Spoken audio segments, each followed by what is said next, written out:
जय भारत माता की। कैमरामैन होगा भी शर्म नहीं आता, कैसे काम होता है, हटाओ इनको यहाँ से। आज के इस कारगिल विजय उत्सव की 25वीं वर्षगांठ पर आयोजित इस कार्यक्रम में हम सब दिल्ली के युवा, हम सब के आदरणीय करोड़ों कार्यकर्ताओं के प्रेरणा स्रोत, हम सब के मार्गदर्शक आदरणीय जगत प्रकाश नड्डा जी का हार्दिक स्वागत और अभिनंदन करते हैं। एक बार जोरदार तालियों से दोनों हाथ उठा करके स्वागत करें साथियों। कार्यक्रम की शुरुआत हमारे बीच में मंच पर पार्टी के राष्ट्रीय महामंत्री और युवा मोर्चा के राष्ट्रीय प्रभारी आदरणीय सुनील बंसल जी भी हमारे बीच में, एक बार जोरदार तालियों से स्वागत और अभिनंदन। कार्यक्रम की शुरुआत करते हुए मैं प्रदेश की उपाध्यक्ष बहन रायसा तबस्सुम से आग्रह करता हूं कि आप आए और वंदे मातरम से इस कार्यक्रम की हम शुरुआत करेंगे। आप सभी से निवेदन है कि अपने अपने स्थान पर खड़े हो जाएं एवं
भारत माता की।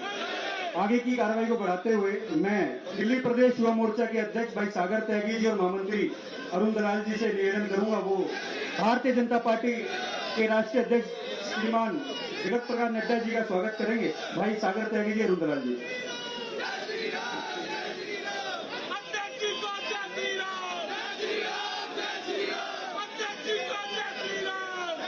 अध्यक्ष जी को जय श्री राम। अध्यक्ष जी को जय श्री राम। अध्यक्ष जी को जय श्री राम। भारत माता की। भारत माता की।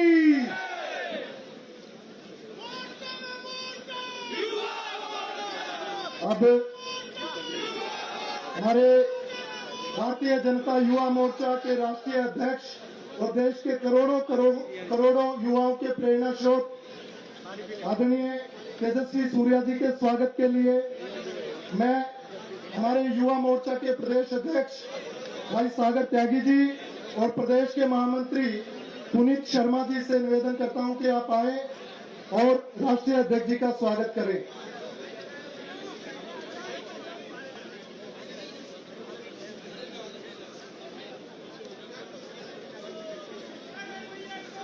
तालियां बजाते रहो भाई साहब, बोलो भारत माता की।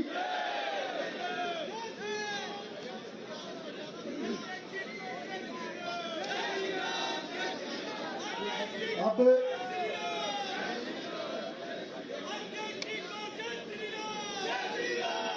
दिल्ली प्रदेश के हमारे राष्ट्रीय महामंत्री और युवा मोर्चा के राष्ट्रीय प्रभारी, हम सब युवाओं के प्रेरणा स्रोत माननीय सुनील बंसल जी के स्वागत के लिए मैं रोहित सहरावत जी और अभिषेक पटेल जी, आपको आमंत्रित करता हूं कि आदरणीय सुनील जी का पटका पहना करके और प्रतीक चिन्ह दे करके स्वागत करें। रोहित जी और अभिषेक जी।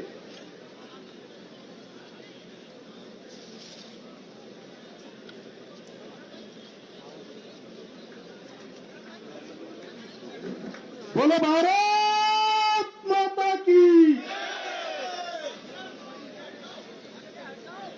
मैं कार्यक्रम को आगे बढ़ाते हुए सीधा पार्टी के युवा मोर्चा के राष्ट्रीय अध्यक्ष आदरणीय तेजस्वी सूर्या जी को आमंत्रित करता हूं कि आप आए और स्वागत भाषण। एक बार जोरदार तालियों से स्वागत। भारत माता की, भारत माता की। मंच पर उपस्थित भारतीय जनता पार्टी के माननीय राष्ट्रीय अध्यक्ष, राज्यसभा के नेता, मोदी जी के केंद्र सरकार में पूरे देश के हेल्थ और फैमिली वेलफेयर के नेतृत्व मंत्री के नाते और युवा मोर्चा को हम जब जब मार्गदर्शन के लिए समय मांगे हैं, कार्यक्रमों के लिए समय मांगे हैं, हमेशा हम सबको मार्गदर्शन करते हुए ऐसे भारतीय जनता पार्टी के यशस्वी राष्ट्रीय अध्यक्ष जेपी नड्डा जी को मैं आप सब की ओर से बहुत बहुत स्वागत करता हूं और इस कार्यक्रम में आने के लिए फिर एक बार युवा मोर्चा के प्रत्येक कार्यकर्ता की ओर से मैं स्वागत करता हूं। मंच पर उपस्थित भारतीय जनता पार्टी के राष्ट्रीय महामंत्री और युवा मोर्चा के प्रभारी माननीय सुनील बंसल जी को भी मैं स्वागत करता हूं। पार्टी के दिल्ली प्रदेश के अध्यक्ष माननीय वीरेंद्र सचदेवा जी को भी आप सब की ओर से स्वागत करता हूं। मंच पर उपस्थित दिल्ली प्रदेश के सभी सांसद बहन बांसुरी जी, बहन कमलजीत जी, मनोज तिवारी जी, रामवीर सिंह विधूरी जी, योगेंद्र चंदोलिया जी, प्रवीण खंडेलवाल जी और पार्टी के नेशनल सेक्रेटरी मनिंदर सिंह जी सिरसा जी को भी मैं आप सब की ओर से स्वागत करता हूं। साथियों, ये एक बहुत भावनात्मक कार्यक्रम है। कारगिल विजय दिवस की 25वीं वर्षगांठ को भारतीय जनता युवा मोर्चा माननीय राष्ट्रीय अध्यक्ष जेपी नड्डा जी के नेतृत्व में पूरे देश में लगभग 900 से अधिक जिलाओं में आज शाम ये विजय दीप मशाल यात्रा को आयोजन करते हुए हम मना रहे हैं। इंग्लिश में एक कहावत, soldiers do not die on the battlefield, they only attain martyrdom, they die when the people forget them. हम कारगिल में और कारगिल में विजय प्राप्ति करने में देश के लिए हजारों संख्या में जो युवा और जवान देश के लिए अमर हो चुके थे, उनके बलिदान को, उनके त्याग को, उनके तपस्या को आज के युवाओं के यादों में अमर रखने के लिए इस कार्यक्रम को हम आयोजित किए। आज देश के 900 से अधिक जिलाओं में 2000 से ज्यादा युवा हर जगह पे इस विजय दीप मशाल यात्रा में शामिल हो रहे हैं और आने वाले 25 साल में मोदी जी के नेतृत्व में भारत को विकसित भारत बनाएंगे, ये संकल्प को हम सब लोग ले रहे हैं। साथियों, कारगिल के युद्ध के समय माननीय अटल बिहारी वाजपेयी जी के नेतृत्व वाली एनडीए सरकार देश को सुदृढ़ नेतृत्व दिए। The challenges we faced from Pakistan and also the tacit support that China provided, these two-pronged challenges the Indian Army and our nation faced effectively. Whether it was Captain Saurabh Kalia, Manoj Pandey, Captain Vikram Batra, countless such youngsters made the supreme sacrifice so that India could be protected and our motherland's respect would be held high. हम में से कई सारे युवा हैं जो कारगिल युद्ध के संदर्भ में शायद हम जन्मे भी नहीं थे, और आज हम देश के एक वोटर के नाते as a young voter, as a responsible voter, हम देश के सामने आज खड़े। It is our responsibility to understand and appreciate the great sacrifices that our forefathers made, our earlier generations made to protect the sanctity, integrity of this country. पिछले 10 साल से मोदी जी के नेतृत्व में देश को और विशेष रूप में अपने आर्मी को सुदृढ़ बनाने के लिए हर प्रकार के कदम उठाया जा रहा है। इस बजट में भी लगभग 13% जीडीपी के अपने आर्मी के सुदृढ़ता के लिए, अपने डिफेंस एक्सपेंडिचर के लिए देश खर्च कर रहा है। India today has one of the most modern, most capable armed forces, thanks to the visionary leadership of our leader prime minister Narendra Modi ji.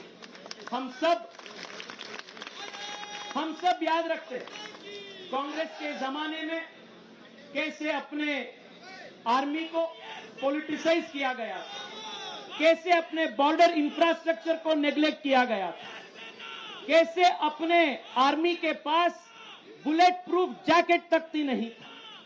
हम ये भी जानते हैं कि जब यूपीए की सरकार थी, कांग्रेस की सरकार थी, वो बोफोर्स से लेकर ट्रक स्कैम तक, कॉफिन स्कैम से लेकर देश के आर्मी को बूट्स दिलाने तक, हर चीज पे कांग्रेस पार्टी और यूपीए सरकारों ने घोटाला किया। They have shamed the country's army, they have politicized the country's army, and by neglecting the border infrastructure, they have also weakened the country's defense when they were ruling this country. But आज देश के युवाओं के आशीर्वाद के वजह से नरेंद्र मोदी जी के नेतृत्व वाली सरकार देश के युवाओं को, देश की आर्मी को अत्यंत सुदृढ़ बना चुके हैं। और मैं आज माननीय राष्ट्रीय अध्यक्ष जी के नेतृत्व में उनके समक्ष में देश के सबसे बड़ा युवा संगठन की इस मंच की ओर से मैं देश को, युवाओं को बताना चाहता हूं, under the leadership of the prime minister, Bharat army will be continued in the most strongest of fashion. Our army will be strengthened in every way. We will make sure that the basic infrastructure at the borders, at our villages, and everything that our army needs will be provided by the government. यही संकल्प के साथ मैं फिर एक बार इतनी बड़ी संख्या में आए हुए दिल्ली प्रदेश के सभी युवा मोर्चा के कार्यकर्ताओं को और इस कार्यक्रम के नेतृत्व अपने सागर त्यागी जी, यहाँ के प्रदेश अध्यक्ष और उनके पूरे टीम ने जो किए हैं, वो पूरे टीम को भी मैं आप सब की ओर से हृदय से बहुत बहुत बधाई देता हूं।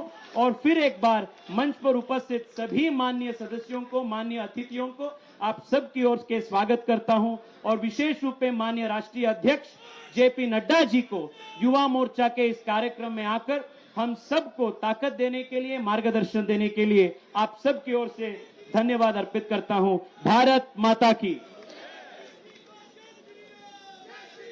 बहुत बहुत धन्यवाद आदरणीय अध्यक्ष जी। बोलो भारत माता की। साथियों, जोश कम नहीं होना चाहिए। अब आदरणीय राष्ट्रीय अध्यक्ष जी हम सब युवाओं को संबोधित करेंगे, उसके बाद में हमें यहां से जाना नहीं है। अध्यक्ष जी के पीछे पीछे हम सबको मशाल लेकर के चलना है और पीछे एक दीप, ये जो ज्वाला दीप पीछे लगाया गया है, वहां तक हम सब साथियों को साथ रहना है, जाना नहीं है। तो मैं आज के कार्यक्रम के मुख्य अतिथि, हम सब युवाओं के प्रेरणा स्रोत और करोड़ों करोड़ों कार्यकर्ताओं के प्रेरणा स्रोत आदरणीय जगत प्रकाश नड्डा जी को आमंत्रित करता हूं। एक बार खड़े होकर के जोरदार तालियों से स्वागत और अभिनंदन।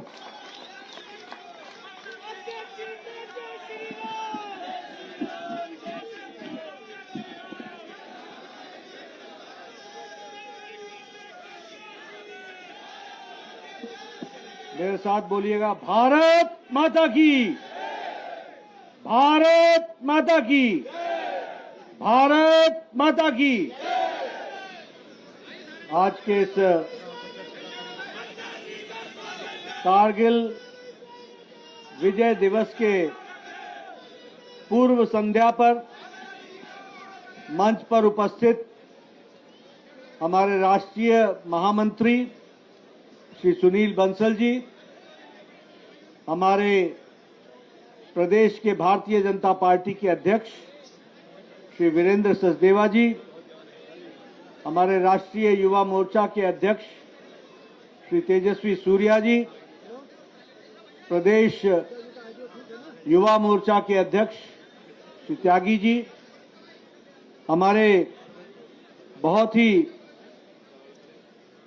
उपस्थित यहाँ पर सांसदगण, सम्मानीय मनोज तिवारी जी, रामवीर विदुड़ी जी, बहन बांसुरी जी, बहन कमल जी सरावत जी, योगेंद्र चंदोलिया जी, प्रवीण खंडेलवाल जी और मेरे प्रिय मित्र मनिंदरजीत सिंह सिरसा जी, सम्मानित मंच और यहाँ इतनी बड़ी संख्या में एकत्र आए मेरे नौजवान साथी जो आज कारगिल के विजय दिवस के पूर्व संध्या पर यहाँ पर जोश के साथ युवा मोर्चा के आह्वान में यहाँ एकत्र आए हैं। मेरा ये सौभाग्य है कि मुझे भी इस ऐतिहासिक और बहुत ही दूरगामी प्रभाव छोड़ने वाले कार्यक्रम में आप सबके साथ शामिल होने का मौका मिला है। अभी हमारे युवा मोर्चा के अध्यक्ष तेजस्वी सूर्या जी आपके सामने बता रहे थे कि कारगिल की विजय दिवस को जब हम कल मनाएंगे तो कारगिल के विजय दिवस के अवसर को रजत जयंती के रूप में 25 साल पहले हमने कारगिल पर विजय हासिल की थी और भारत के सम्मान की रक्षा की थी, उसको हम याद करेंगे।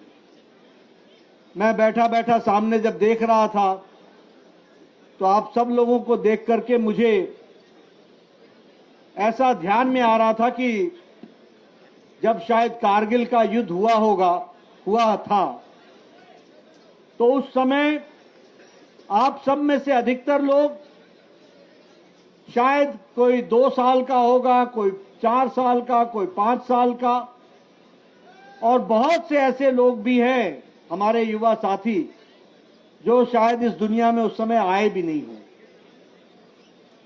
लेकिन मित्रों, ये वीर जवानों का अभिनंदन का अवसर है और जब मैं वीर जवानों के अभिनंदन की बात करता हूं तो कारगिल का विजय दिवस इस रूप में मना करके हम भारत के उन वीरों को, उन वीर सपूतों को जिनके शौर्य के कारण जो पाकिस्तान ने कारगिल की भूमि पर कुत्सित निगाहें डाली थी, उसको उनके इरादों को, जो उनकी सोच थी, उसको चकनाचूर करके कारगिल पर फिर से तिरंगा लहराया था, इसको हमको ध्यान रखना चाहिए। और इसलिए हम इसको विजय दिवस के रूप में तो मनाते ही हैं, लेकिन साथ ही साथ हम उन वीर जवानों के शौर्य को और उनके बलिदान को भी हम हमेशा याद करते हैं। कारगिल का युद्ध एक विशेष परिस्थिति का युद्ध था। पाकिस्तान ने कोई सीधे तरीके से अटैक नहीं किया था। पाकिस्तान चोरों की तरह चुपके चुपके आकर के उन्होंने कारगिल पर अड्डा जमाया था और जिस हमारे लेफ्टिनेंट कालिया की बात कर रहे थे, अभी बत्रा जी की बात कर रहे थे, हमारे उन शहीदों की बात कर रहे थे जिन्होंने कारगिल युद्ध में अपनी शहादत दी, उनको जब हम याद करते हैं तो उसमें हमको विशेष बात इस बात को याद करने की है कि कारगिल विपरीत परिस्थिति में हमारे नौजवानों ने, हमारे फौज के जवानों ने लड़ाई लड़ी थी। दुश्मन कारगिल की चोटी पर था, दुश्मन स्ट्रेटेजिक के स्थान पर था और भारत के वीर जवानों को नीचे से पहाड़ चढ़ करके उस चोटी पर कब्जा करना था। यह बहुत ही कठिन कार्य था, क्योंकि पाकिस्तान की आर्मी ने चोरी चोरी चुपके चुपके आकर कारगिल की चोटी पर स्ट्रेटेजिक स्थान को स्थापित कर लिया। लेकिन हमारे वीर जवानों ने हार नहीं मानी, रुके नहीं, लगातार योजनाबद्ध तरीके से भारत की फौज ने ये लड़ाई लड़ी और इसी लड़ाई के कारण 26 तारीख को फिर से वहां पर तिरंगा फहराया, आज से 25 साल पहले, और भारत को, हमारे वीर सैनिकों ने इस काम को पूरा किया।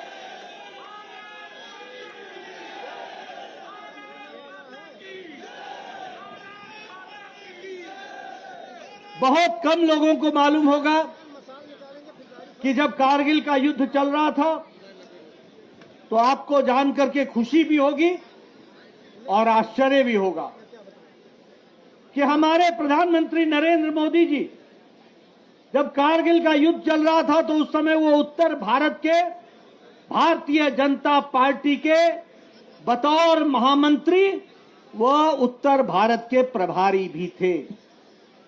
और आपको जानकर खुशी होगी कि जब कारगिल का युद्ध हो रहा था तो प्रधानमंत्री जी उस समय भारतीय जनता पार्टी के प्रतिनिधि के नाते वो कारगिल के युद्ध में वहां जाकर के जवानों को शाबाशी दी थी। और जो जवान घायल हुए थे, मुझे आज भी याद है और वो तस्वीरें मेरे पास हैं, जब मोदी जी वहां गए और उस समय के हिमाचल के मुख्यमंत्री प्रेम कुमार धूमल जी के साथ हमारे फौजी भाइयों को उनका हाल चाल पूछने के लिए और उनका हौसला बढ़ाने के लिए गए। और उस समय यह तय हुआ था कि हम लोग सिर्फ वही नहीं, पूरा देश उन नौजवानों के साथ, उन वीर जवानों के साथ है जो कारगिल का युद्ध कर रहे हैं। और मुझे याद है कि वाजपेयी जी ने कहा था कि जो भी शहीद होगा वो शहादत किसी परिवार की नहीं होगी, वो शहादत किसी इलाके की नहीं होगी, वह शहादत देश की शहादत मानी जाएगी और पूरे सम्मान के साथ उनको लाया जाएगा और पूरे सम्मान के साथ उनका अंतिम संस्कार किया जाएगा। और आपको जानकर देखो नेतृत्व का फर्क कितना होता है। जब 1962 की लड़ाई हुई, 1971 में जब पाकिस्तान से युद्ध हुआ, 62 में जब चीन से युद्ध हुआ, हमारे शहीद भाई उनका ट्रंक आता था घर को, उनके कपड़े आते थे, उनकी टोपी आती थी और साथ में उनका आइडेंटिटी कार्ड आता था, लेकिन जवान नहीं आता था। ये प्रधानमंत्री उस समय अटल जी ने तय किया, जिसको मोदी जी ने आगे चलाया, कि कोई भी शहीद जो देश के लिए शहादत देता है उसको पूरे सम्मान के साथ उसका अंतिम संस्कार उसके गांव में होगा और पूरी जिम्मेवारी सरकार और फौज लेगी। इस बात की चिंता की। क्यों? इसलिए कि वो किसी परिवार का शहीद नहीं है, वो सारे देश के शहीद है के लिए शहीद हुआ है और उसकी शहादत व्यर्थ नहीं जाएगी। इस बात की चिंता की। यहां दोस्तों मैं एक बात और बताना चाहता हूं, थोड़ा सा जिक्र हमारे तेजस्वी भाई ने किया है, लेकिन मैं आपको बताना चाहता हूं, यही फौज थी जब यूपीए के जमाने में, जब कांग्रेस के जमाने में यहां के डिफेंस मिनिस्टर से पूछा गया कि आप डिफेंस की रोड को बॉर्डर पर क्यों नहीं बनाते हो, तो उत्तर ये मिला था कि उसके लिए हमारी प्रायोरिटी में पैसे नहीं है। आप देखिए देश को देखने का तरीका क्या था। मैं तो पहाड़ से आता हूं, पहाड़ में जब फौजों का कॉन्वॉय जाता है फौज का, तो पहले जो 1 टनर या 3 टनर होता है ट्रक, उसके आगे हरी झंडी होती है और 50 ट्रकों के बाद एक लाल झंडी वाला ट्रक होता है, और ये 1 वे ट्रैफिक से जाया करता था, 1 वे ट्रैफिक से जाया करता था। आज आपको जानकर खुशी होगी कि प्रधानमंत्री मोदी जी ने पिछले 10 साल में बॉर्डर तक पहुंचने के लिए हमारे फौज को डबल लेन, यानी 2 रास्ते और पूरी पक्की ब्रिज, और ब्रिज भी डबल लेन वाली ब्रिज, और 24 घंटे 12 महीने चलने वाली सड़क बनाई है। और इसके कारण अरुणाचल प्रदेश से लेकर लद्दाख तक हमारी फौजें आज 1.5 दिन के अंदर बॉर्डर पर पहुंच जाती हैं और लड़ने के लिए तैयार रहती हैं। ये हमारी ताकत है। हमारे पास कांग्रेस के जमाने में हमारे लड़ाकू विमान समाप्त हो रहे थे, नए विमान खरीदे नहीं जा रहे थे, हमारे हेलीकॉप्टर्स का बेड़ा छोटा हो रहा था, नए खरीदे नहीं जा रहे थे, भारत अपने आप में प्रोडक्शन नहीं कर रहा था, बुलेट प्रूफ जैकेट तक नहीं थे जिसकी बात चर्चा तेजस्वी ने की। आज भारत अपने लिए तो बुलेट प्रूफ जैकेट बनाता ही है, अब भारत दुनिया को सप्लाई करता है बुलेट प्रूफ जैकेट। ये उसकी स्थिति होगी। लड़ाकू विमानों का बेड़ा बढ़ा है, हमारे हेलीकॉप्टर्स का बेड़ा बढ़ा है। भारत अब अपने आप में फाइटर एयरक्राफ्ट बना रहा है, फाइटर हेलीकॉप्टर्स भी ला रहा है, एयरफोर्स के हेलीकॉप्टर्स भी ला रहा है, और हेलीकॉप्टर बनाने का काम भी भारत में हो रहा है। इस बात को हमको ध्यान में रखना चाहिए। इसलिए ये बदलता भारत है। अगर पाकिस्तान की गलत नजर उरी पर पड़ती है तो सर्जिकल स्ट्राइक हो जाता है, अगर पाकिस्तान की गलत नजर पुलवामा पर पड़ती है तो घर में घुसकर एयर स्ट्राइक हो जाता है। यह परिस्थिति मोदी जी के नेतृत्व में हुआ है। इसलिए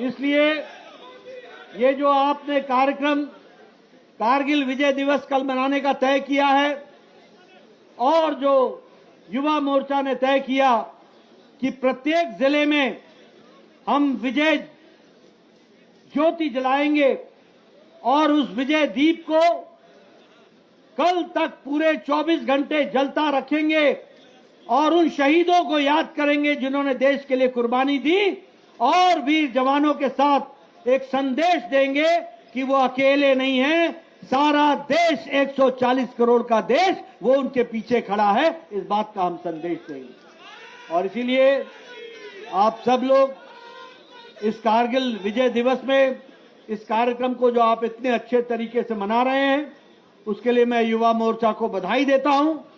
और आप सबके भी जो राष्ट्रीयता की जो आग है वो जलती रहे, वो मशाल आप उठाए रखें और देश की सेवा के लिए अपने आप को हर तरीके से तैयार रखें, और उसके लिए अपने आप को आहूत करने के लिए पूरी ताकत के साथ पल पल अपने जीवन का हर पल लगाने के लिए आप तत्पर रहे। इसी बात के साथ हम सब लोग कारगिल विजय दिवस के पूर्व संध्या पर आज इस कार्यक्रम में शामिल हुए। आप सबको बहुत बहुत इसके लिए शुभकामनाएं।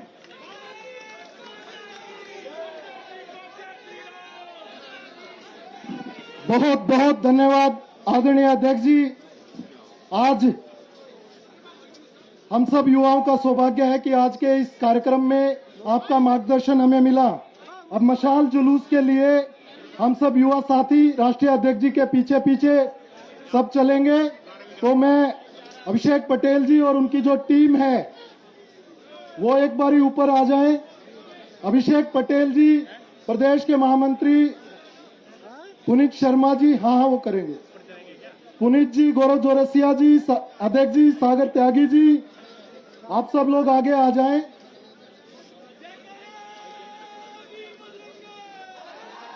सागर जी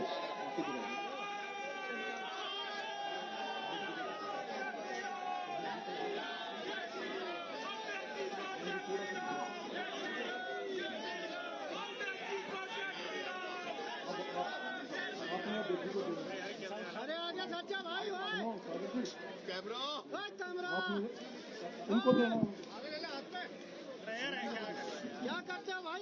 सभी साथी नारे लगाते रहे, बोलो भारत माता की। Like, share, subscribe.